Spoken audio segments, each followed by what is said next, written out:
Tsy nanadiny ihany koa ny fankalazana ny fahasiam-roapolo ny volana martsa ny antoko Arema nisy ary androany ny hetsika izay nentin'izy ireo fanehoana ny firaisan-tsaina ho an'ny mahery fony ny firenena.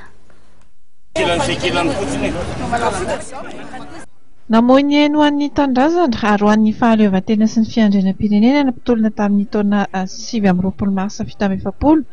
Fotoana tsy tokony adinoan'ny malagasy izany araka ny nambaran-dramatoa Annika Ratsiraka hampitarika ny Arema afa dia mbola mitoetra amin'izao ny ady amin'ny fahaleovantena.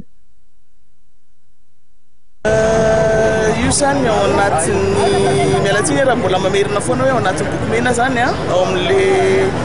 teny fanolorana dia hoe tsy tonga foana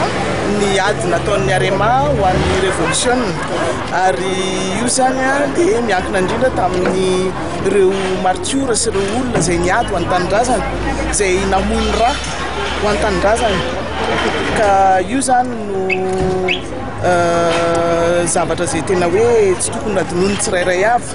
ny tsika mialagasy rehetrarehetra raha ohatra ka tonga eto amin'izao fotoana izao tsika dia satria nisy an'ireo ray aman-dreny nafoy ny ainy ho an'ny tanindrazana sy ho an'ny fahaleovantena sy ny fiandrianam-pirenena ka io zany dia zavatra sarobidy aminay ho an'ny ao anatin'ny antokon'ny Arema ny fahaleovantena ny fiandrianam-pirenena ary tena hoe tianay ho ankalazaina amin'ny fomba netriketrika zany tsy natao hoe zavatra hoe ona ireny nataon'ny tenenako zany tsy hoe natao flash be zany le izy fa hoe mba hoe izay samby mpianakavy zany natao hoe vitsivitsy ihany ny tonga eto satria hoe zavatra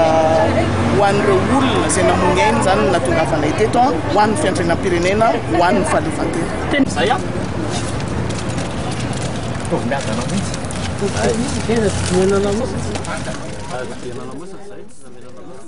Taorian'ny fametrahana ny fihezam-boninkazo fahatsiarovana ny mahery fony firenena ary